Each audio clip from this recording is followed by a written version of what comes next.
very good morning to you and welcome to The Brief. Here's a look at the trending stories for the day. President addresses the United Nations General Assembly. US-backed resolution on Sri Lanka submitted to the UNHRC. AmCham holds its 23rd annual general meeting.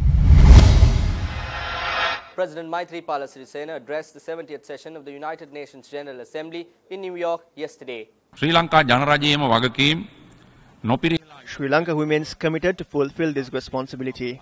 In this respect, we intend implementing a new program and plan of action in Sri Lanka to advance human rights. Our new vision for the country involves achieving the twin objectives of sustainable development and reconciliation. A fundamental requirement in this context is dealing with the past honestly and building a modern Sri Lankan nation. In dealing with the past, we will follow a process of truth-seeking, justice, reparation and non-recurrence. All forms of war and terrorism are a disgrace to humanity. The preamble of the Universal Declaration of Human Rights states the manner in which such rebellions break out. Whatever their root cause is, the challenge of this era is to find ways and means to defeat such brutality against humanity.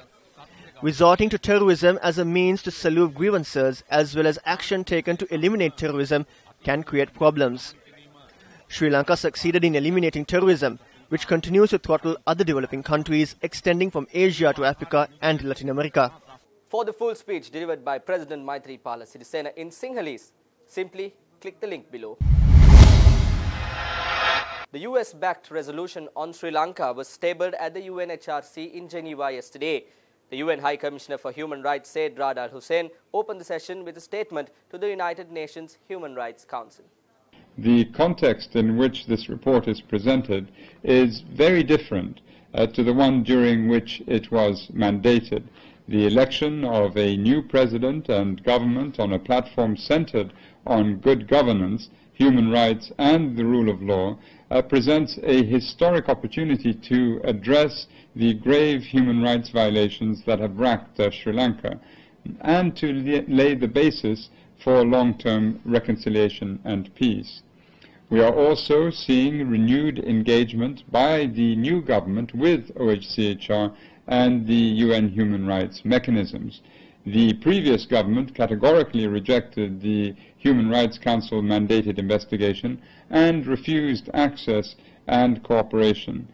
More worryingly, it resorted to an unrelenting campaign of intimidation and harassment against victims, witnesses, and representatives of civil society.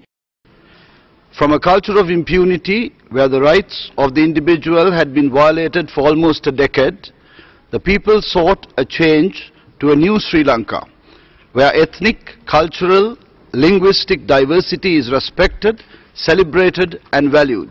Mr. President, the spirit of the government that I represent is to build a nation that is prosperous, a nation where the human rights of all individual citizens are protected, a nation which is a responsible member of the international community, a nation that is confident, respecting the universal values of freedom, equality and justice, and a nation that is at peace with itself and with the world.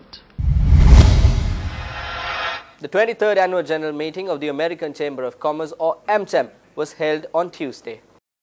A new board of directors was appointed at the AGM held on Tuesday. Asanka Ratnayaka was re-elected as president of AmCham, while Nimal Cook was re-elected as secretary. This is an amazing region, even without its economic potential.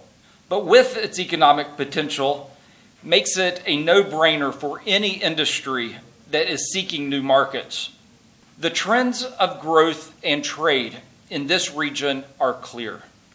Economies that are looking outward and offering access to their market by breaking down tariffs and non-tariff barriers and making the domestic reforms needed to ensure their own laws and regulations reflect the realities of the 21st century are on the right side of history.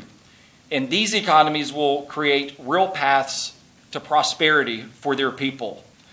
Today, we have a partnership with a government that shares our commitment to boosting bilateral trade and investment. The people of this country elected President Sirisena and Prime Minister Wickremesinghe thanks to their promise to implement a reform agenda aimed at establishing transparent government. We now look forward to real progress in important economic sectors such as energy, transport, and other areas. An event to mark the 66th anniversary of the founding of the People's Republic of China was held in Colombo on Tuesday. A distinguished gathering participated in the event, while the Minister of Ports and Shipping, Arjuna Rantunga, took part as a chief guest for the event. China is Sri Lanka's friend indeed.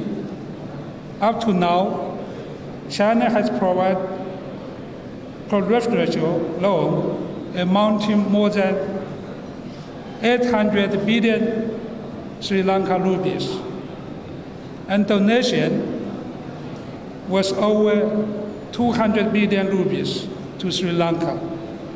The two countries' company has worked together and constructed a number of mega projects, which have created more than 100,000 job opportunities for the local people.